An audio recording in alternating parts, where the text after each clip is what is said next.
bukan tentu kaya. Sukses tuh bisa macam-macam, tapi gue bicara tentang kayanya. Oke? 3 hal. 1. Pendapatan orang sukses tidak tergantung dari satu penghasilan. Ingat itu baik-baik. Jadi kalau penghasilan lu masih dari satu penghasilan, misalnya lu kerja di kantor, penghasilan lu hanya dari kantor itu doang, artinya Anda tidak bisa jadi orang kaya. Oh, tapi direktur bank tertentu gajinya besar sekali. Ya, tapi kalau dia udah jadi direktur dengan gaji besar sekali, pasti dia punya bisnis lain juga dari penghasilan yang dia lakukan. Itu 1. 2. Dalam pengeluaran, orang sukses tidak mengeluarkan uang untuk barang yang dia tidak pakai atau tidak ada gunanya. Orang yang ngeluarin duit buat barang yang dia tidak pakai bukan orang kaya, tapi orang sombong. Seperti saya, contohnya, karena saya sombong dari lahir, ya. Karena kalau lu ngeluarin uang buat beli barangnya nggak lu pakai, hanya untuk impress orang lain, satu saat lu harus menjual barang yang akhirnya lu pakai. So that's not how you spend money. Karena sekarang itu kebalik, orang sukses kaya ya, itu pakaiannya biasa aja, celananya jeans, sepatunya Keds. Tapi orang yang belum sukses, bajunya mahal, tasnya mahal, kacamatanya mahal, semuanya mahal, pengen nunjukin doang kalau dia kaya, padahal belum kaya. 3. Dalam menyimpan uang. Orang sukses tidak menyimpan uang dari sisa penghasilannya, tapi orang sukses menyimpan dulu, sisanya baru dipakai buat keperluan. Lu lihat bedanya nggak? Jadi kalau orang yang tidak berpikir sukses itu udah spend dulu, sisanya ditabung. Tapi kalau orang sukses itu enggak. Dia udah punya patokan. Bulan ini tabungnya segini, harus. Sisanya baru dipakai untuk pengeluaran. That's how they think. That's how successful people, successful person, smart people think. And Anda jangan berharap ketika suatu hari Anda tiba-tiba mendapatkan uang kaget, uang banyak sekali, tetapi kenapa sampai satu tahap akhirnya uang itu akan habis, hilang lagi pada titik semula. Ya. Itu kenapa demikian? Karena orang yang menerima uang kaget ini adalah orang yang pikiran bawah sadarnya selalu kekurangan. Tidak punya pengelolaan finansial. Ya. Dan selalu kemiskinan adalah mendominasi cara berpikirnya. Jadi jangan pernah berharap dia memiliki sejumlah uang untuk kemakmuran, untuk kekayaan. Karena mindsetnya selalu kekurangan. Anda nggak perlu iri dengan kesuksesan orang lain. Tapi orang yang sukses, mereka belajar bagaimana orang sukses itu bisa berhasil. Mereka mempelajari kiat-kiatnya, mereka mempelajari cara berpikirnya, mereka mempelajari perilakunya, dan mereka mempelajari apa yang dilakukan mereka setiap hari. Jangan iri sama mereka. Ya, orang sukses selalu berkumpul, berkomunitas dengan orang sukses. Orang sukses selalu tahu bagaimana cara mempromosikan dan berjualan. Dia bisa mengubah sampah jadi uang. Itu orang sukses. 10 orang terkaya di dunia, 9 itu mereka berasal dari dunia latar belakangnya sales dan penjualan. Mereka pandai mempromosikan produk mereka. Mereka pandai menjadikan sesuatu yang tidak terpikirkan oleh orang lain. Bukan karena mereka itu sudah dilahirkan pandai berjualan, tidak. Tapi mereka juga belajar. Nah, Anda tergolong yang mana? Orang sukses bangun aset. Asetnya yang menggaji dia. Nah, orang gagal cari gaji.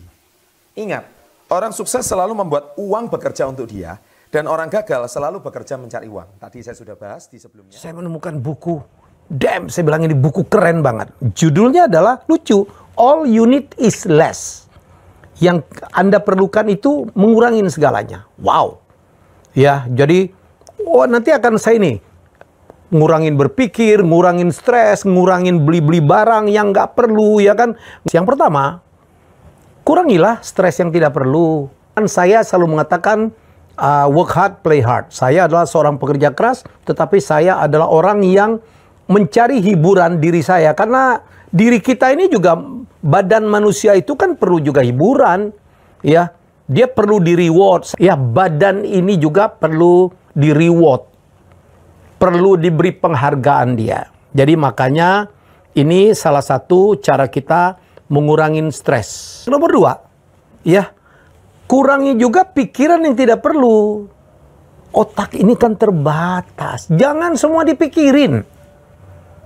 Banyak orang yang akhirnya stres sendiri, kenapa? Mikirin yang tidak perlu dia pikirin. Mikirin orang, sementara dirinya sendiri masih perlu dipikirkan tuh. Iya, kita harus nolong orang. Dipilih yang orang kita tolong. Ada orang juga yang ditolong tapi juga nggak tahu diri dan tidak berusaha juga untuk menolong diri sendiri. Ngapain? Tinggalkan. Yang ketiga, kata dia, kurangi membeli barang-barang yang tidak perlu. Nah ini penyakit banget tuh. Saya ketawa loh. Dan mungkin banyak keluarga mengalami itu. Ya apalagi waktu zaman COVID, saya kadang-kadang membeli barang yang tidak perlu. Kan di rumah kita online tuh. Lihat tuh ada iklan nih, kita beli. Padahal belum tentu terpakai itu. Kurangi teman-teman yang tidak perlu. Ya, kita ini punya banyak teman. Waktu kita terbatas sekarang. Kita harus bekerja, harus mencari nafkah, harus mencari pencapaian-pencapaian. Teman itu penting banget. Jangan berteman dengan teman yang toksik. Saya pernah mengangkat ini. Teman yang tidak diperlukan. Teman yang menghalangi Anda untuk sukses. Teman yang negatif. Itu yang saya bilang teman toksik. Hindarin.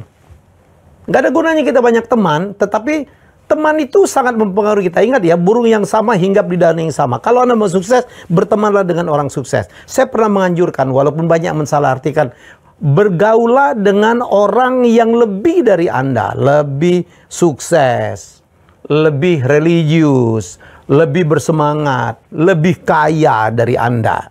Bukannya kita memilih, ini bukan. Oh Pak Helmy, kalau gitu Anda diskriminatif nih. Saya berteman sama siapa?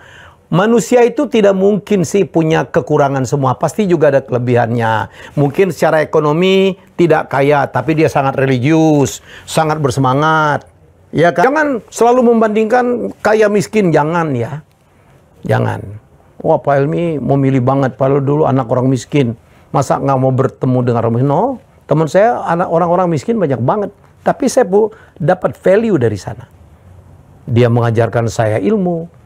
Dia ngajarin saya banyak hal, ya. Jadi menurut saya ini diperlukan. Jadi kalau ada teman-teman yang tidak ada gunanya, malah cenderung mencelakakan Anda, hindari, kurangi. Paham ya? Berikutnya adalah kurangin kekhawatiran tidak perlu. You are what you are thinking, ya. Anda adalah apa yang Anda pikirkan. Kalau pikiran Anda dipenuhi oleh rencana-rencana, kekhawatiran-kekhawatiran yang tidak perlu, tidak perlulah khawatir.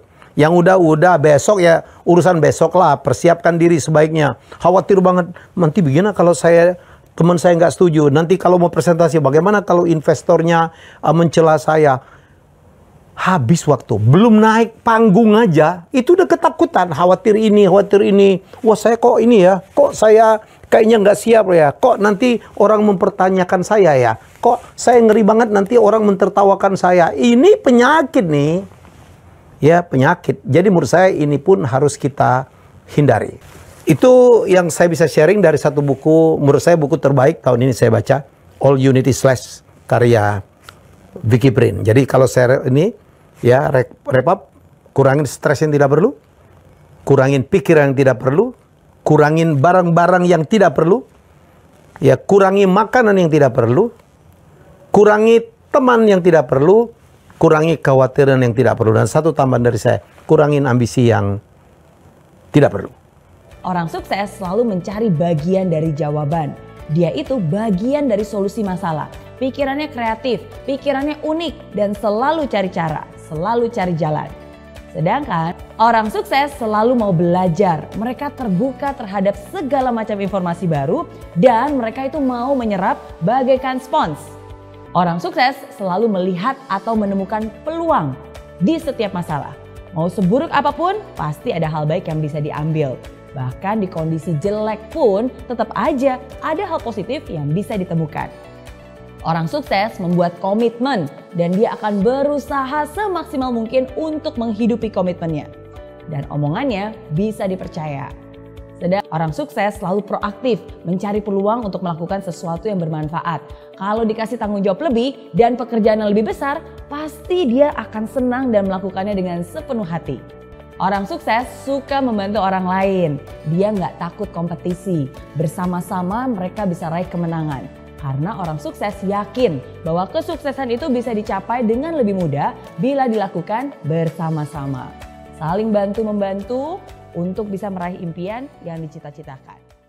Kita nggak bisa memaksakan peluang itu muncul di saat yang kita mau. Tapi peluang itu kadang muncul di tempat yang kita nggak expect. Untuk perihal mengambil peluang itu dan menjadi itu jadi kekayaan, kita harus siap dan ya be aware bahwa kita nggak boleh menyalahkan keadaan kalau misalnya waktu kita tuh belum di saatnya. Yang gue bingung, kalau misalnya gue bilang, lu mau nggak jadi kayak orang terkaya di dunia gitu, keberapa? Lu mau nggak jadi Warren Buffett? Semua orang bilang, mau gitu. Tapi lu mau nggak sabar konsisten sampai lu umur 50? Nah, ayo, nggak semua orang mau loh jawab kayak gitu. Maunya gue pengen kayak cepet dan lain-lain. Itulah kayak yang bikin orang harusnya dia bisa kaya, tapi akhirnya dia nggak kaya karena relasi sama ekspektasi dia terhadap peluang, timing, dan hoki itu terlalu ngaco. Banyak orang ngerasa kayak membangun kekayaan itu kita harus cari satu gold mine yang gede banget. Yaitu ya udah kita miskin, boom, tiba-tiba kita ketemu suatu kesempatan yang bikin kita gede banget. Kenyataannya nggak kayak gitu. Pas Bill Gates disekolahin, dia nggak tiba-tiba kayak boom gede banget. Dia bangun Microsoft itu berapa tahun. Sampai akhirnya dia sampai ke net worth tertentu, sampai jadi orang terkaya, dia butuh itu berapa tahun. Setiap orang compoundingnya beda-beda. Kalau kita ngomong orang terkaya kayak Warren Buffett, compoundingnya dia tuh konsisten 20% tahun ke tahun, sampai akhirnya bisa diakumulasi ke kekayaan yang luar biasa gede, billions of dollar di umur 50. Dan itu konsep yang banyak orang tahu, tapi nggak mau praktekin karena orang pengennya cepet. Realitanya kalau lu bener-bener pengen membangun kekayaan, minoritas banget orang yang tiba-tiba dari miskin terus tiba-tiba boom jadi kaya gitu, itu minoritas banget. Harus ngerti ada namanya butuh proses dan waktu untuk akumulasi kekayaan. Jadi bagi yang nggak ngerti, compounding itu analoginya kayak bola salju lah. Jadi semakin early, semakin muda kita memulai, itu bola salju kan makin turun makin gede. Dan kita sebagai anak muda tuh punya satu superpower, yaitu waktu. Semakin banyak waktu yang kita punya dan semakin konsisten kita mulai dari sekarang, kita bakal bisa mendapat kekayaan lebih banyak. Dan biasanya kekayaan yang didapat secara perlahan itu akan bertahan jauh lebih lama dibanding kekayaan yang dapat kaget. Apapun di dunia ini, kita nge-plan sesuatu nih, jarang banget dia jalan 100% sesuai dengan plan kita. Dan biasanya kebanyakan orang tuh nggak mempersiapkan room for error, nggak mempersiapkan, oh gue bisa gagal. Akhirnya itu yang bakal bisa bikin orang jatuh dan rugi miliaran. Atau mungkin kehilangan semua kekayaan dia. Contoh misalnya kita ngomong tentang kekayaan dan uang. Jangan kira uang yang lu dapat itu bakal selamanya lu bisa pegang. Skill untuk mendapatkan uang sama skill untuk mempertahankan uang itu dua hal yang sangat berbeda. Expect bahwa kedepannya ada kegagalan atau ada minus lah di dalam keuangan kita. And it's okay. Analoginya kayak pajak belajar. Bukan fine. Bukan denda. Kita semua tuh punya life expectancy atau ekspektasi terhadap hidup yang kita mau tuh beda-beda. Ada yang pengen sederhana, ada yang pengen mewah, dan lain-lain. Tapi kadang kalau misalnya kita udah di tahap 1, 2, 3, 4 sampai kita mengumpulkan kekayaan, lalu kita udah berhasil bisa beli apa yang kita mau, hidup dengan lifestyle yang kita mau, terus kita mempertaruhkan semua kekayaan kita untuk mendapatkan lebih. Padahal, belum tentu lebih itu bikin kita lebih happy. Belum tentu kekayaan yang lebih itu bisa bikin kita lebih terpenuhi hidupnya. Ada quote-nya, mencari uang yang kita nggak butuh, akhirnya meresikokan uang yang kita sebenarnya butuh. Buku ini ngereferensi ada namanya Rajat Gupta. Dia tuh orang yang dari nol, dari orang yang slums lah. Tapi dia grinding sampai di umur 40 dia berhasil jadi CEO-nya McKinsey. Itu perusahaan yang luar biasa gede. Dan di tahap itu dia punya net worth atau kekayaan $200 juta. Itu tuh uang yang siapapun tuh udah bisa hidup dengan nyaman, bahkan berapa keturunan. Tapi akhirnya dia nggak tahu when is enough. Dan dia ngebet 200 juta itu dan melakukan hal ilegal, yaitu insider trading. Dari sana dia masuk penjara selama 2 tahun, dia kehilangan banyak banget dari kekayaannya dan dia kehilangan reputasi dan lainnya, sampai akhirnya sekarang bisa nggak dia dapetin lagi sampai berapa juta itu? Belum tentu bisa. Jadi kalau misalnya kita udah tahap udah membangun kekayaan, punya relasi yang baik, kita udah tahu konsep compounding, udah sabar, jangan lupa di ujung kita harus tahu when is enough, berapa sih yang cukup untuk kita. Gue tahu sih, kalau mau di summary, kenali diri sendiri, gunakan waktu, sabar, compounding, dapetin proses untuk kekayaannya, dan jangan serakah. Akhirnya di saat kita udah naik level. Ini yang pertama dan menurut gue paling penting kalau kalian mau jadi orang sukses adalah kalian harus filter informasi. Karena otak kalian ini yang ngontrol semuanya, yang ngontrol tangan kita ya, cara kita ngetik, semua itu adalah dari otak kita. Jadi kalau kita bisa ngefilter informasi yang masuk, kita punya barrier filternya, masuk informasi, kita bisa jadi orang yang jauh lebih pintar. Salah satu trait untuk bisa sukses adalah kalian komit ke sesuatu yang kalian udah janji kalian mau lakuin. Janganlah jadi kutu loncat gitu. Gue banyak banget punya temen yang mau sukses, dia coba jadi agen asuransi. Baru coba 3 bulan dia kayak, kayaknya bukan buat gua. Dia coba jadi agen properti, kayaknya bukan buat gua. Coba jadi videographer, kayaknya bukan buat gua. Hidup lu mau jadi apa? Baru coba satu, lompat ke yang lain. Yang ini dia susah dikit, lompat lagi. Setiap ada hal susah di hidup lu, bikin bisnis, suppliernya begini, bikin bisnis, ini, aduh akuntan gua pusing. Setiap kalian ada masalah, kalian kabur dari masalahnya, ya. Terus kalian nyalain dunia, nggak bisa begini, terang aja dia privilege, makanya bisa jalan. Oh dia bapaknya ini ada orang dalam, kenapa lu pusingin bapaknya ada orang dalam? Kenapa nggak lu cari koneksi aja biar lu bisa punya orang dalam masuk ke perusahaan itu? Gampang kan? Cari perusahaan, ya. Lu mau masuk perusahaan mana? Cari perusahaan, cari di LinkedIn, siapa yang kira jadi atasan kalian? Ajak ngobrol, DM di Instagram, gue punya value ini, gue bisa bantu lu. Ketemu di luar, ya kan? Masuk. Orang dalamnya punya sendiri. Ngapain minta bapaknya dia? Jadi jangan jadi quitter. Jangan baru coba sekali 2 kali kalian keluar kayak kutu loncat. Kalau udah decide ngelakuin sesuatu, misalnya, oke, gue mau bikin ini. Fokus, komit. Ya, komit dan punya disiplin sama diri kalian sendiri. Jangan jadi banci, kalau susah dikit itu langsung menyerah. Semua mau kerja, mau bikin bisnis itu nggak ada yang gampang. Ya. Pilih satu industri, fokus di satu industri, 5-10 tahun, percaya gue, fokus 5-10 tahun, makan tai aja dulu. 5 tahun pertama makan tai, mungkin tahun kedua udah hasil sedikit, 10 tahun abis dengar video ini, lu fokus ke satu yang lu udah janji dan komit sama diri lu sendiri. Gue yakin hidup lu pasti berubah dalam 10 tahun. Masalahnya orang itu, mereka bilang multiple stream of income. Apa multiple stream of income? Bikin satu dulu dalam, sumurnya dalam satu, ya mau jadi konglo boleh ke samping gitu. Perhatiin, semua konglo di Indonesia itu berasal dari satu bisnis. Semua konglo yang kalian lihat, mau Sampurna itu dari rokok pertamanya. Jadi lubang dalamnya itu dari rokok. Baru dia bikin Sampurna strategik di atas, baru pisah ya. Astra tuh dalamnya di mobil, baru dia bikin pisah. Sinarmas tuh di CPO, di mining, ya dalam dulu, pulp and paper, gitu. Baru pindah properti, bikin BSD. Lu aja baru satunya baru segini gitu. Udah mau bikin multiple stream, mau tambahin income sini. Miskin lu, nggak bisa jadi kaya. Fokus, komit, dan disiplin. 10 tahun di satu industri. Ini advice yang gue bakal kasih itu bakal nantang conventional wisdom ya. Ini bakal bikin orang banyak yang kesel. Tapi gue akan saranin kalian, kalau kalian masih muda, jadi super duper ambisius di karir yang kalian mau kejar. Hidup itu singkat dan time is ticking. Kalian harus serang terus karir kalian ya. Kalian mau jadi yang terbaik di satu bidang, mau jadi tukang nasi goreng, percaya. Lu mau jadi tukang nasi goreng, tapi lu yang terbaik satu Indonesia, lu akan jadi kaya. Lu mau jadi videographer, ya videographer, tapi lu terbaik satu Indonesia, lu akan jadi kaya. Pokoknya semua lu mau nyapu kayak, ya, lu mau nyapu nih, tapi lu yang terbaik nyapu di satu Indonesia, lu akan jadi kaya juga, percaya. Kalian harus super duper ambisius. Jadi jangan anggap kerja itu kayak part time job gitu. Di sini gue bukan bilang ya, karena ada yang gue suka bilang kalian untuk bikin bisnis sendiri, kalian masih kerja. Gue bukan jelek-jelekin orang yang kerja. Maksud gue gini, misalnya kalian bekerja, gini, kalian kerja dari jam 9 sampai jam 5 misalnya. Kerja masuk jam 9, pulang jam 5. Terus aduh pulang Netflix santai-santai. Gue nggak ada waktu untuk bikin bisnis. Gue nggak pernah suruh kalian untuk keluar. Kalian kerja aja jam 9 sampai jam 5 ya. Itu pun gue nggak yakin kalian kerja full. Ya selip-selipin 30 menit sejam dalam kerja ya. Terus pas pulang kerja, sampai rumah, duduk depan komputer. Lakuin yang kalian mimpin, lakuin yang kalian pengen. Pasti ada waktu. Lu tuh cuman alasan aja gitu. Kerjanya capek, lu cuman alasan. Lu males. Lu kalau tanya, beberapa dari karyawan gue yang kerja sama gue sampai sekarang, gue telepon mereka tuh kadang jam 2 pagi, jam 3 atau videographer gue bener gak?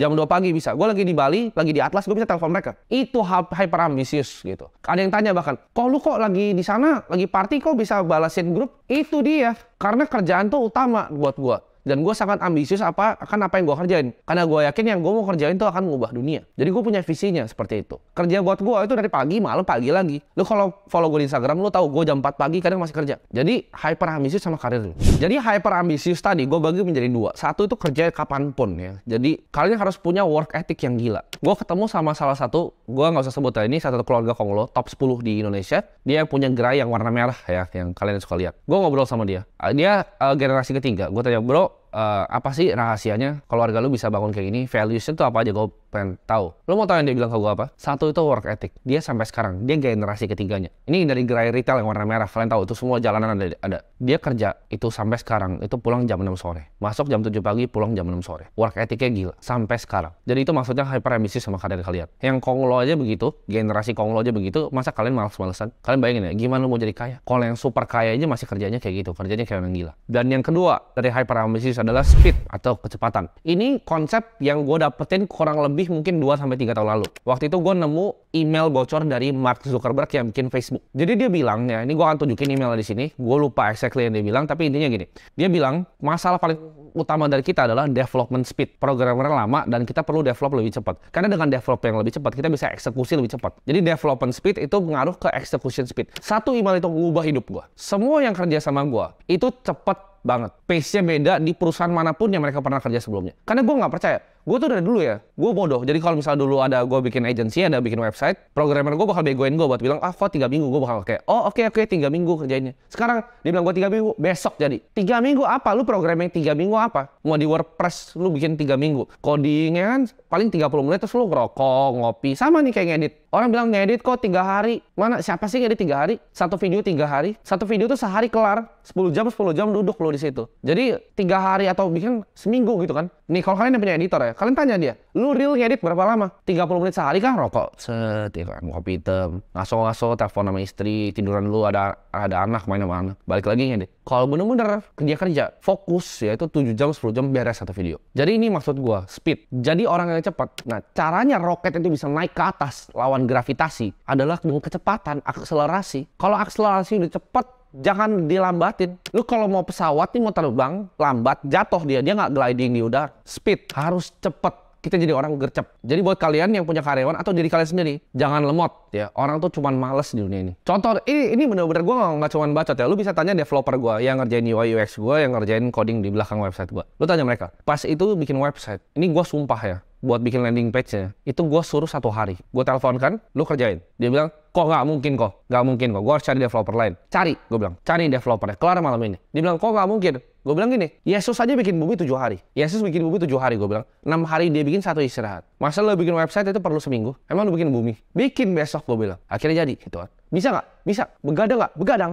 Sama. Kayak mikirin modul di akademi gue. Ini kalau lu punya mimpi ya, saran gue adalah lu triple down. Gue balik lagi ke yang konsep pertama, fokus. Warren Buffett sama Bill Gates itu pernah dikasih kertas sama bapaknya. Gue lupa bapaknya Warren atau bapaknya Bill. Lu cari, terserah itu. Antara dua itulah, tapi konsepnya sama. Dia kasih kertasnya, terus dia bilang, coba lu berdua tulis 1 kata yang bikin lu sukses. Warren Buffett sama Bill Gates berdua. Lu tau tulisannya apa? Fokus. Mereka nggak kong kali kong, nggak ngobrol. Mereka sama tulis fokus. Warren Buffett itu build Berkshire Hathaway itu berpuluh-puluh tahun. Bill Gates bangun Microsoft itu berpuluh-puluh tahun dan nggak pernah pindah perusahaan. Satu industri selama puluhan tahun sama dengan sukses. Jadi jangan pindah. Jangan lu baru coba mau jadi videographer, lu pindah industri. Jangan lu coba baru jadi agen properti, lu pindah industri.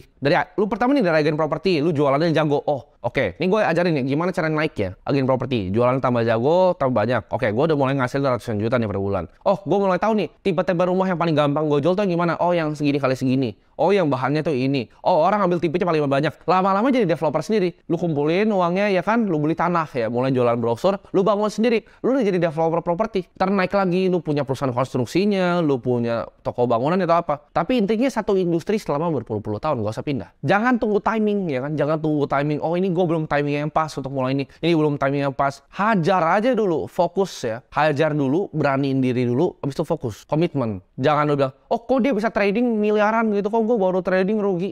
Lu baru trading 3 hari, 3 hari. Kripto buka 24 jam, ada 365 hari, lu baru 3. Terus dia bilang, oh ini kayaknya ini scam nih, atau kayaknya bukan buat gua. Tuh lu yang goblok gitu ya. Lu baru coba 3 hari udah bilang ini gagal. Jadi jangan jadi orang kayak gitu. Kalau mau sukses di hidup itu nggak gampang. Antara lu mati atau terbang. Maksudnya apa? Bikin usaha atau kalian mau keluar dari matrix. Itu ibarat lu lompatnya dari tebing ini baru bikin pesawat pas OTW turun. Antara lu mati sekalian atau terbang. Jadi nggak ada dua-dua, nggak ada di tengah gitu. Antara lu mati nabrak semua pesawatnya nggak jadi, atau lu terbang pesawatnya jalan. Dan kalau lu kombinasiin semua faktor yang gue kasih tahu di video kali ini, lu pasti akan terbang. Ini saran yang mungkin gue diomelin ya sama semua orang tua di Indonesia. Tapi jangan takut untuk menghindarin yang namanya universitas atau kampus. Ini konteksnya kalian harus dengar baik-baik ya. Maksud gue gini, kalau kalian tahu apa yang kalian mau lakukan secara spesifik yang membutuhkan kampus, kalian datang ke kampus. Contoh aja, kalian mau jadi dokter. Kalian punya cita-cita mau jadi lawyer, mau punya law firm besar kayak Hotman Paris. Itu kalian harus masuk kuliah ya. Kalian bisa kuliah 4 tahun, tapi kalian tahu ya kan, nextnya apa yang kalian mau lakukan. Tapi buat kalian nih yang nggak tahu nih, aduh pas masuk kuliah, anjrit gue kuliah apa ini? Jangan masuk kuliah. Lu akan buang 4 tahun waktu hidup lu. Lu akan ambil degree yang lu nggak butuh, yang lu nggak pengen, yang lu nggak mau. untuk nggak jadi apa-apa. Tapi kalau udah punya spesifik nih, misalnya, oke, gue mau jadi analis di capital market. Oke, gue mau masuk ke kuliah di Prasmul, gitu, mau ambil finance, itu boleh. Oke, gue mau hukum, mau ambil di UI. Oke, gue mau jadi dokter, mau ambil di Airlangga, itu terserah. It's okay, gitu. Tapi kalau lu nggak tahu nih, terus lu cuma ngambil kayak business creation, ya, management, udahlah, nggak perlu, ya, nggak perlu. Lu bisa skip itu 4 tahun, lu cari ilmunya di YouTube, di Google, di ChatGPT. Lebih tinggi ilmu lu nanti. Jangan takut akan gagal kalau kalian nggak masuk kampus. Karena masuk kampus tuh nggak ada garansi lu bakal bisa sukses. Nggak ada garansi lu dapet kerjaan kok. Di kampus nggak ada, oke kalian masuk sini pasti dapet kerjaan. Nggak ada. Kalian harus terima bahwa di hidup tuh kalian pasti gagal. Gua gagal berkali-kali bisnis gua. Kalian pasti gagal. Dan kalian harus terima. Gagal pertama kali, kedua, ketiga. Kalau gua orangnya, gua akan gagal 1001 kali. Itu pun gue gak akan nyerah. Jadi jangan jadi pecundang, jadi banci kayak gue bilang tadi di awal. Baru coba ini nyerah, baru coba ini nyerah. Gue itu gak pernah nyerah. Gue bener-bener gak pernah nyerah. Apapun yang gue lakukan, gue taruh hati gue 300%, gue triple down, fokus cuman kerjaan hal itu. Kalau kalian lakukan hal yang sama, kalian akan dapat result yang sama. Terima bahwa gagal itu adalah hal yang wajar dan improve ya. Improve 1% setiap hari. Bilang ke diri lu, setiap hari gue akan at least 1% better. 1% lebih baik. Itu yang selalu gue ngomong tiap pagi. Gue akan 1% lebih baik ya. Gue selalu anggap gue adalah orang paling goblok di dunia. Orang bodoh ya. Jadi gue mau belajar terus. Dari semua orang, setiap orang gue bisa belajar. 1% setiap hari. Setahun itu 365%. Udah tinggi banget, compounding terus. Karena yang compounding bukan cuma uang, tapi ilmu yang ada di otak. Informasi yang ada di otak itu compounding juga. Mental gue tuh selalu win or learn. Antara gue menang atau gue belajar. Nggak ada kegagalan, adanya belajar. Orang banyak bilang kan, fokus improving kelemahan kalian. Nggak. Gue akan kasih tau kalau nggak. Jangan stres untuk improve kelemahan kalian. Tapi cari apa yang kalian jago dan kalian harness itu. Kalian cari apa yang kalian paling jago dan kalian harness. Contohnya, Stephen Curry itu nggak jago ngedang. Dia nggak akan latihan ngedang-ngedang terus kan. Of course dia bisa ngedang sekali. Cuman dia jagonya apa? Dia nembak jagonya. Dia jago dribble. Dia jago create plays ya. Off the ball movementnya bagus. Itu yang dia fokus, dia apa yang dia jago. Kyrie Irving itu jago dribble sama finishing around the rim. Dia nggak tiba-tiba dari tengah lapangan nembak kayak Stephen Curry, ya kan? Dia nggak lakuin hal itu. Dia masuk gitu ke dalam. Kalian lihat orang-orang di NBA aja fokus. Dia nggak fokus untuk ngembangin kelemahan dia. Dia tahu apa yang dia jago dan lakuin hal itu. Sama kayak gue. Gue tahu hal apa yang gue jago dan gue drill dalam situ. Jangan stress over something yang lu memang nggak jago. Itu nggak penting ya. Fokus di apa yang lu jago. Karena dengan lu fokus di apa yang lu jago, skill lu meningkat, lu akan tambah pede dengan skill lu sendiri. Jangan pernah takut untuk kerja keras, jangan pernah takut untuk belajar keras. Jadilah gelas yang kosong. Selalu anggap kalau gue orang paling bodoh di dunia. Pelajaran terus tentang uang, gue juga sampai sekarang setiap hari. Gue tuh orang bodoh, jadi kalian dengerin gue orang bodoh ya. Gue pelajarin terus tentang uang, gue pelajarin terus tentang bisnis. Oh, Kong lo tuh gimana? Tiap ketemu anak Kong lo, gue tanya, oh values keluarga lu apa sih yang bisa bikin lu sukses? Itu adalah yang gue pelajarin terus, setiap hari. Ya. Ini kata-kata dari Elon Musk. Lu kan dibayar dalam proporsi seberapa besar suatu masalah atau problem yang lu selesaikan. Maksudnya apa? Lu mau kayaan, mau dapat duit, ini gue kasih rahasianya. Kenapa orang yang McD itu gajinya UMR? Karena problem yang diselesaikan apa? Burger, ya kan, masukin Kenapa Grab itu nggak bisa kaya driver? Karena problem yang diselesaikan adalah nganter. Problemnya adalah problem kecil. Sedangkan yang bikin Grab, problemnya yang diselesaikan apa? Jauh lebih besar kan skopnya dibanding drivernya. Problem yang foundernya McD bikin untuk bikin McD kayak gitu, itu lebih besar kan dibanding yang McD yang burger gitu. Karena kalau kalian cuma ganti-ganti burger gitu, kalian bisa digantikan kapan aja. Problemnya kecil. Dan itu banyak orang yang mau kerja di tempat kalian. Jadi justru sangat kompetitif. Di bawah situ sangat kompetitif. Makin besar masalah yang lu selesaikan, akan lebih besar uang lu. Makin kecil masalah yang lu selesaikan, makin kecil juga uangnya. Contoh, kalau lu kayak Elon Musk, mau coba untuk bawa orang ke Mars, bikin satelit di atas, bikin mobil listrik, baterai lu bikin revolusi baterai gitu. Ya of course lu akan jadi kaya. Kalau lu bisa nanti keluarin kanker, lu juga pasti akan jadi super kaya. Tapi kalau lu cuman burger, itu gak akan pernah bisa jadi kaya. Lu cuman akunting, journal entry, itu gak akan pernah bisa jadi kaya. Lu jadi jaga gudang gitu, itu gak akan pernah bisa jadi kaya. Karena problemnya kecil dibanding orang lain. Lu harus punya skill set yang gak banyak orang punya dan gak jadi gampang untuk digantiin. Gue kasih contoh. Kalau misalnya lu adalah sebuah blockchain engineer di salah satu cryptocurrency firm, menurut lu akan bisa digantiin besok? Jawabannya enggak. Tapi lu kalau cuma driver, lu supir, apakah bisa digantiin besok? Bisa. Kalau adalah security engineer di database-nya misalnya Oracle, apakah lu akan bisa digantikan di Oracle dengan gampang gitu? Enggak. Lu senior developernya di back-end Oracle gitu, database-nya, apakah gampang digantiin? Enggak. Perusahaan ERP besar susah ganti-gantiin orang ya. Skillnya in demand, orang banyak butuh dan gak gampang digantiin. Serta itu menyelesaikan masalah yang besar. Kalau kalian masuk ke dalam suatu ruangan ya, di pertemanan kalian dan kalian adalah orang paling pintar, itu cepet-cepet kabur dari ruangan itu ya. Kita harus di ruangan dimana kita adalah orang yang paling bodoh. Dan ini tips ya, kalian banyak nanya gue tips untuk networking gimana. Kalau lu mau sukses, lu harus bergaul dengan orang sukses. Tapi bergaul dengan orang sukses itu ada caranya. Jadi caranya gini, lu kalau di meja nih ya, gue sering banget kalau misalnya gue liat orangnya agen asuransi, oh dia pasti pamer langsung. Oh gue punya punya ini, gue punya ini, gue paling cuman, oh iya bro, ya keren banget lo bro gitu. Cuman kalau gue di meja sama konglo beneran nih, orang-orang sukses beneran, anak-anak orang kaya, cara ngomong itu berbeda. Gue kebanyakan bahkan diem. Kenapa? Karena gue ngomong, gue tahu mereka lebih tahu banyak hal. Kalau gue ngomong dari mulut gue, itu hal yang gue udah tahu di kepala gue. Itu informasi yang gue punya di kepala gue. Sedangkan, ya, kalau gue dengerin apa yang mereka ngomong dengan diam itu sangat powerful dalam networking justru. Gue belajar, oh dia tuh begini, oh cara bisnisnya gini, oh rahasianya gini ya, oh cara dia pindahin uang tuh kayak gini. Gue belajar banyak banget dari semua konglo-konglo itu. Dengan cuman gue diam dan tutup mulut. Kalau lu nih masih miskin, bacot terus, nyocos. Lu punya gak sih temannya? Lu ngopi nih sama dia cuma beli saham misal 100.000 tapi ngomong udah kayak Warren Buffett. Nah, orang-orang kayak gitu, itu gak akan jauh di hidup. Kalau lu lihat orang nih, bahkan selevel sama lu, karena yang gue selevel sama gue aja, kadang gue diem. Karena gue mau denger apa sih yang dia tahu yang gue nggak tahu. Karena semua orang kaya, ya, semua orang kaya itu punya something yang mereka tahu yang kita nggak tahu. Jadi learn untuk pakai diam itu untuk jadi senjata kalian networking. Kalau kalian mau jadi sukses, ini gue pakai di semua analisa, mau di kripto, analisa saham, analisa hidup gue. Gue selalu pakai namanya top down analysis. Gue selalu tanya why yang dari paling atas. Oh, kenapa sih gue nggak bisa sukses? Itu gue tanya terus ke diri gue. Kalau kalian tanya, kenapa kalian nggak bisa jadi miliarder? Kalian mungkin jawabnya, oh gue susah bos, gue nggak bisa menjadi miliarder karena keluarga gue itu susah, gue bukan dari orang kaya gitu. Itu kan belief yang kalian punya, itu kepercayaan diri kalian yang kalian punya. Oke, lu nggak percaya kepada diri lu bahwa lu bisa ngasihin 1 miliar. Tanya, kenapa lu bisa nggak percaya sama diri lu? Kenapa lu nggak punya belief sama diri lu sendiri? Kalau lu bisa dapetin 1 miliar gitu. Karena gue bilang ya, kenapa kalian bahkan nggak percaya? Misal gue bilang, lu pasti bisa dapat 1 miliar. Lu akan mikir, 1 miliar mungkin nggak ya? Kayaknya susah ya 1 miliar. Gue bisa nggak ya? Itu kalian limit kepercayaan kalian sendiri. Kalian harus bilang, gue bisa untuk dapetin 1 miliar. Kenapa kalian akan mikir, oh kayaknya susah? Karena tadi yang awal bilang, tiap kalian kerjain sesuatu, kalian tuh banci dan pecundang. Baru susah dikit, kalian keluar. Jadi kalian nggak punya belief. Coba kalau kalian stick terus nih. Oke, 3 tahun, kalian lihat hasilnya. Oh ya, prosesnya gini ya, uang gue makin banyak. Itu kalian akan lebih pede. Oh, kalau nextnya segini, bakal bisa. Misalnya, lu target 100 juta pertama. Dalam 6 bulan atau setahun lu dapat. Oh, oke, 100 juta bisa nih, ya kan? Tadinya gue nggak punya, gue jadi punya. Sekarang targetnya lagi 1 miliar. Wah, jauh nih. Tapi gue yakin nih, karena gue udah pernah dapat 100 juta, 1 bulan bisa. Bedanya sama kalian yang baru target 100 juta nih. Terus di 80 juta, oh berhenti. Aduh, kayaknya susah. Kalian nggak akan pernah nyampe ke 1 miliar. Karena kalian nggak punya kepedean itu. Karena pede itu dibuild dari lakuin apa yang kita komitmen sama diri kita sendiri. Ya, jadi komit sama diri kalian sendiri. Percaya bahwa kapasitas diri lu sendiri, bahwa lu bisa ngubah hidup keluarga lu bisa jadi miliarder. Taruh 10-20 tahun di satu industri, fokus dan jangan kanan kiri. Komit di apa yang lu udah janji sama diri lu sendiri saat lu nonton. Mindset ini itu dapat diartikan sebagai sebuah kumpulan pemikiran yang terbentuk sesuai dengan pengalaman dan keyakinan.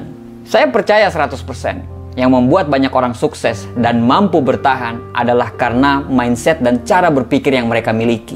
Mindset ini bukan tiba-tiba muncul, tapi mindset ini dibangun dan ditempa bertahun-tahun. Saya melihat cukup banyak orang yang mengalami masalah besar dalam hidupnya, tidak berhasil bangkit, dan terus terpuruk dalam hidupnya karena tidak memiliki mindset yang benar dan cara berpikir yang mendukung dirinya. Pikiran akan menjadi kata-kata. Kata-kata akan menjadi tindakan, dan tindakan akan menjadikan sebuah kebiasaan.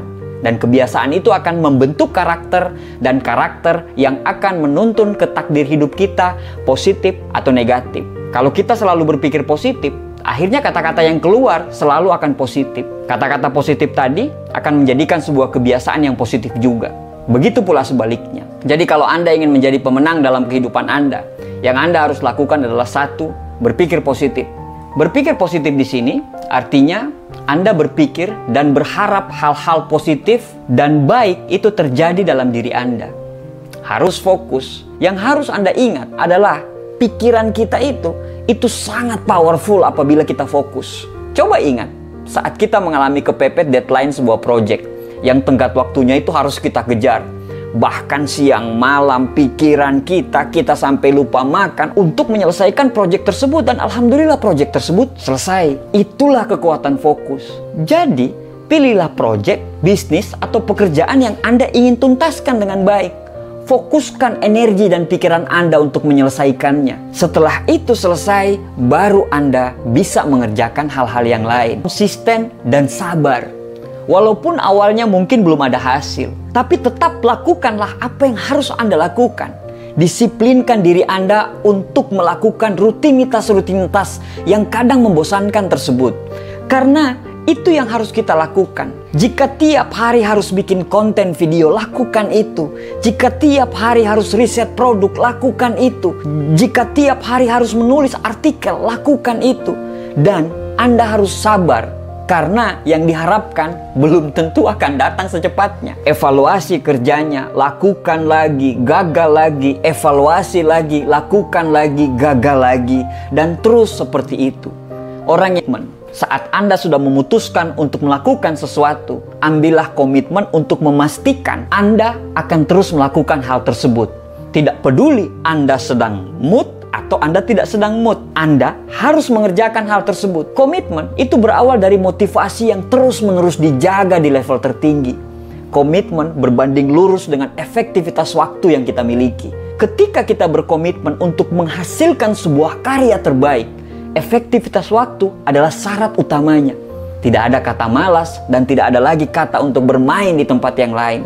Apalagi untuk hal-hal yang tidak kita prioritaskan.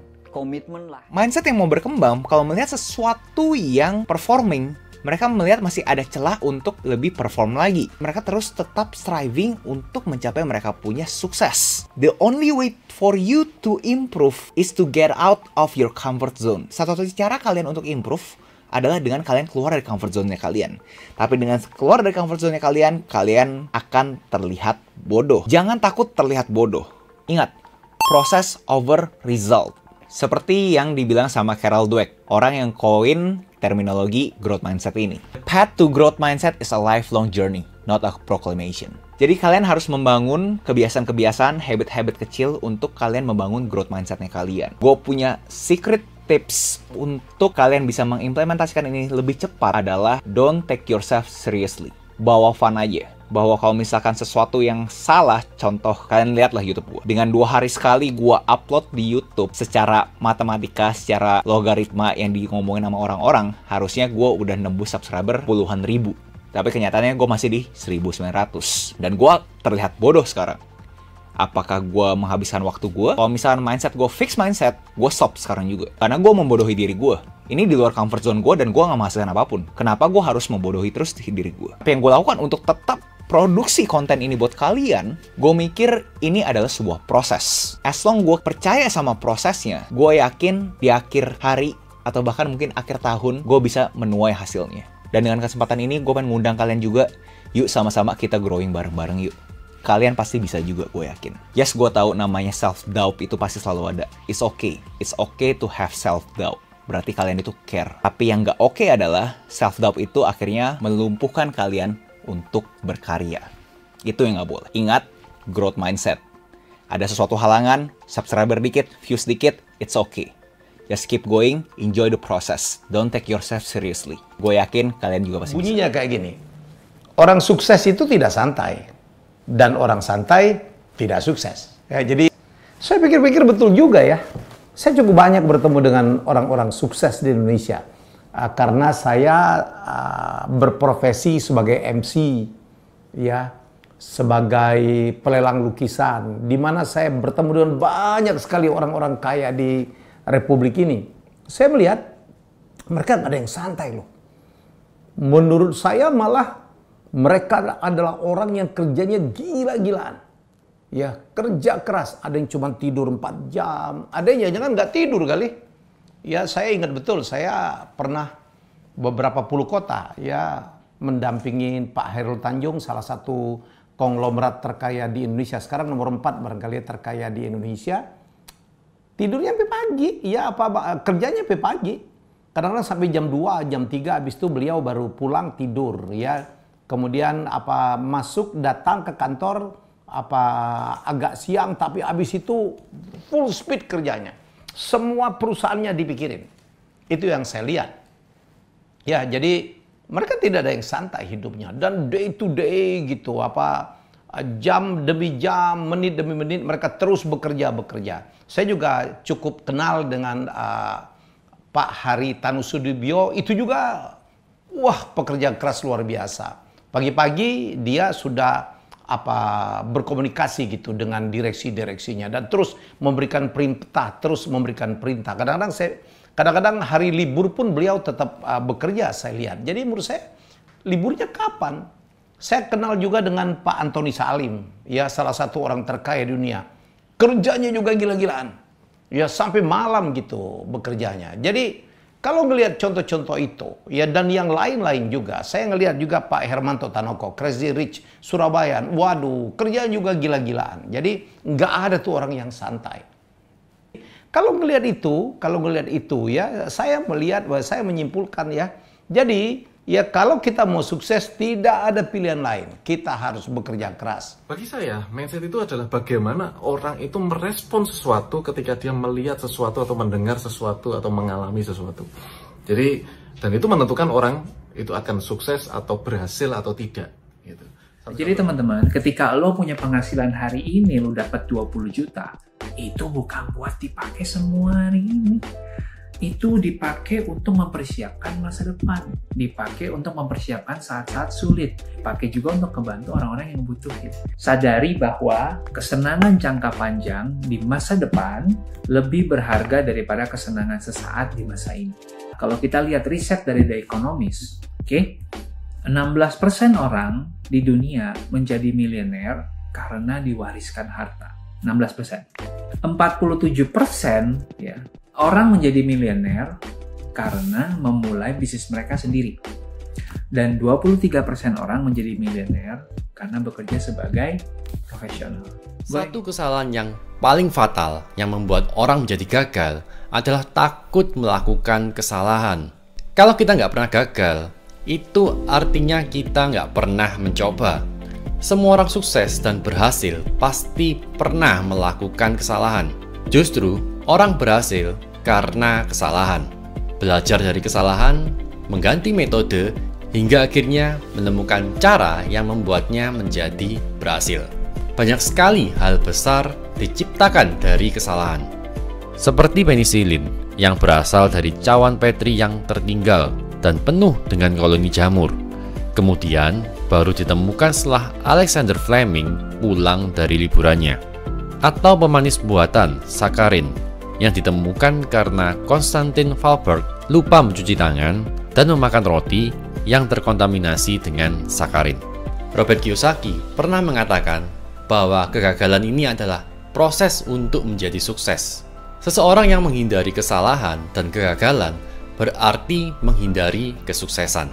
Kegagalan adalah langkah awal untuk menuju kesuksesan. Bayangkan sebelum kita benar-benar berhasil, ada anak tangga yang harus kita lalui. Dan anak tangga itu bernama kesalahan dan kegagalan. Rahasia keberhasilan bukan untuk menghindari masalah, tapi untuk mengembangkan diri kita menjadi jauh lebih besar daripada semua masalah kita. Satu hal yang saya perhatikan dari orang-orang sukses ini adalah rak bukunya. Rak bukunya biasanya diisi dengan buku-buku pengembangan diri. Orang sukses nggak pernah pelit dalam membeli buku, course, ataupun seminar yang bisa membuat dirinya berkembang.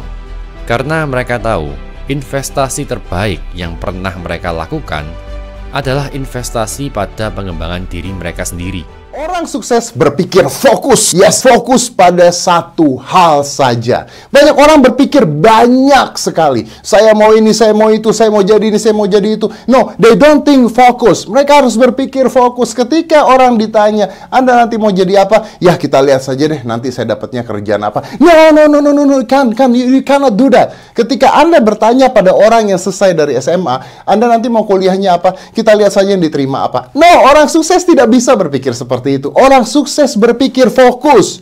Pada saat saya dulu selesai dari SMA, saya mengambil psikologi. Dan saya hanya mengambil psikologi. Dan tidak mengambil yang lain lagi. Ketika saya dites di universitas saya menemui pengetesnya dan saya mengatakan, Pak, saya tidak ambil yang lain lagi dan saya hanya ambil ke tempat kuliah ini saja. Jadi kalau saya tidak diterima artinya saya nggak kuliah. Well, jangan dicontoh. Tapi artinya we need to be focused, oke? Dan fokus artinya mengerjakan sesuatu dengan benar dan mengarahkan semua yang Anda punya terhadap hal tersebut. Ketika saya bermain sulap, I want to be the best magician ever.